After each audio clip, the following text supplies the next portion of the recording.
China Current is a weekly news talk show from China to the world. We cover viral news about China every week and also give you the newest updates on China's cutting-edge technologies. Let's get started. Welcome to China Currents, your weekly news report on the latest developments in China. I'm Derek, and in this episode, we'll cover the US TikTok ban is creating cyber refugees on Chinese social media platforms, a powerful earthquake in Tibet's autonomous region, China's significant breakthrough in lithium exploration. First, let's dive into the effects of the US TikTok ban.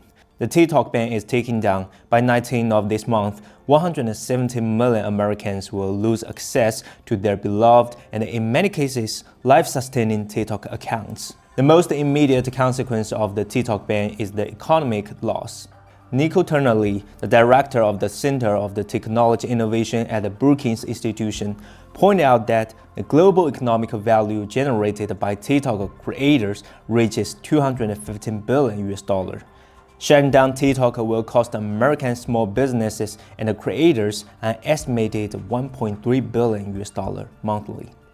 Moreover, females will become the largest victims of the TikTok ban. According to NPR, 84% of influencers on platform are women. Last October, Cora Leakey quit her six-figure job in talent acquisition and project management after realizing that running a TikTok account could earn her even more and potentially help her pay off her student loan debts.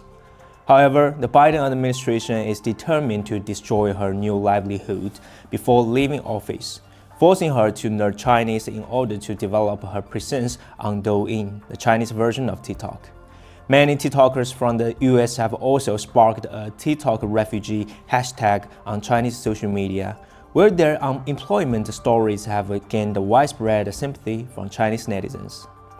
An Oxford University report showed that, like Cora Leakey, 7 million US small businesses rely on TikTok for their livelihood.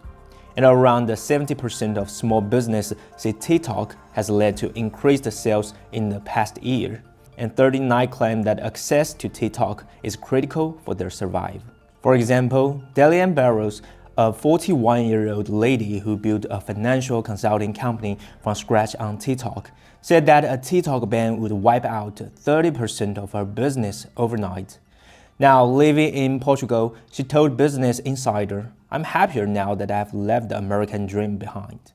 On the other hand, the damage to the US democratic system could be even more severe.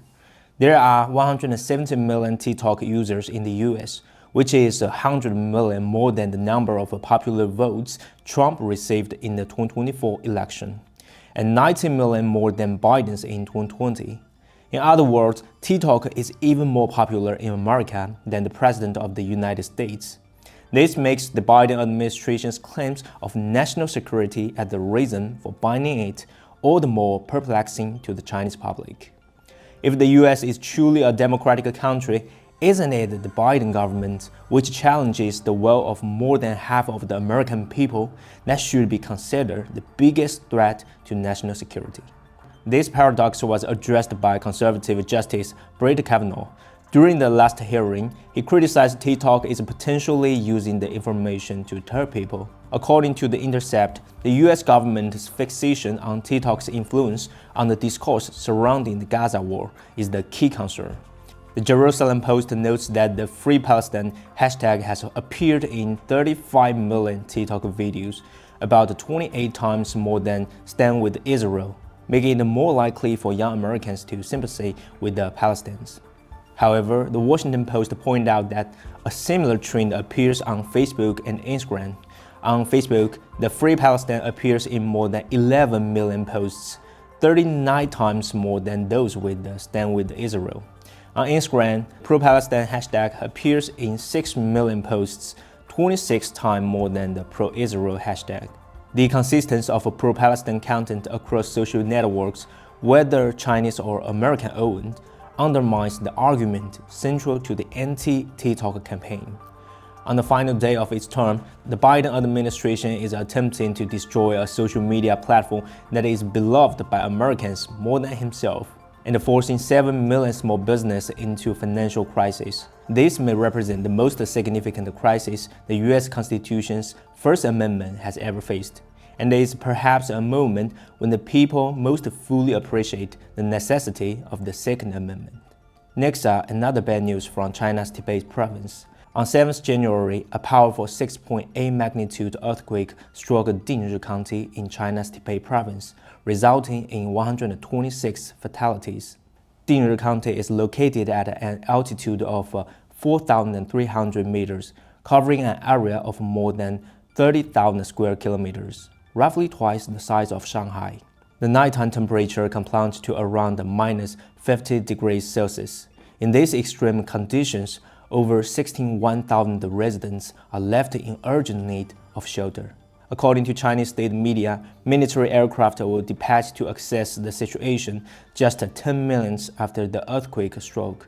Within 30 minutes, rescue teams reached the epicenter and began their operations.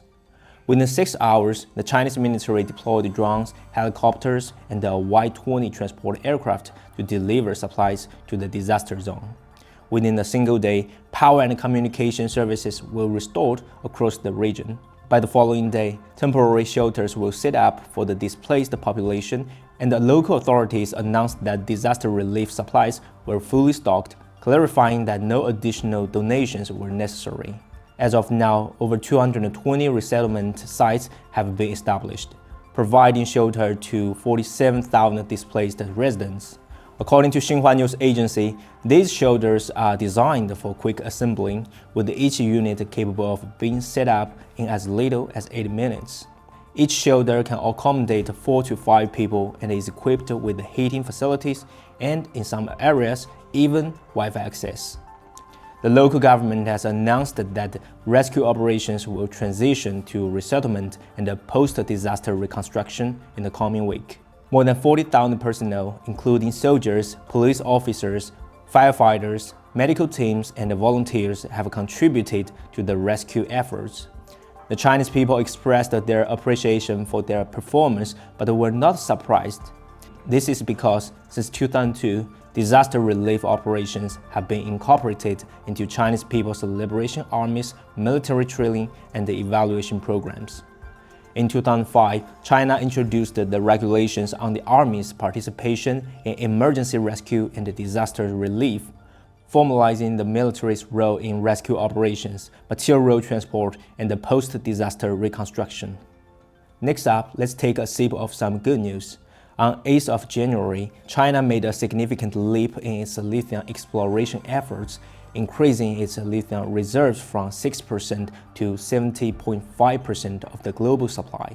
This advancement has moved China from the 6th largest holder of lithium reserves to 2nd place globally, behind only Chile and surpassing Australia. In the Pamir Plateau, China has uncovered a massive lithium deposit, a 2,800 km long botanic belt with the proven reserves of over 6.8 million tons and the potential resources exceeding 30 million tons. As the world's largest producer and consumer of lithium batteries, China's push to tap into these domestic resources is crucial for reducing reliance on foreign suppliers and bolstering its position in the global electrical vehicle market. This breakthrough is also largely driven by advances in lithium extraction technology, especially a new method for extracting lithium from salt lakes. The process, inspired by how certain plants naturally absorb and release salts, has been adapted for lithium extraction. This new technique is considered a game changer because it enables more efficient lithium recovery with far less environmental impact compared to traditional methods, which often generate harmful wastewater and waste. China's Salt Lake lithium reserves alone are now estimated to exceed 40 million tons, positioning the country as the 3rd largest global holder of Salt Lake lithium, behind South America's Lithium Triangle and the Western US. While lithium prices are stable for now and unlikely to be affected in the short term, this technology is expected to help Chinese companies strengthening their competitive edge in the long run. That's all for today. Thank you for watching this episode of China Currents. If you have any thoughts or comments, please reach us at the email address below. We look forward to hearing from you. See you next time.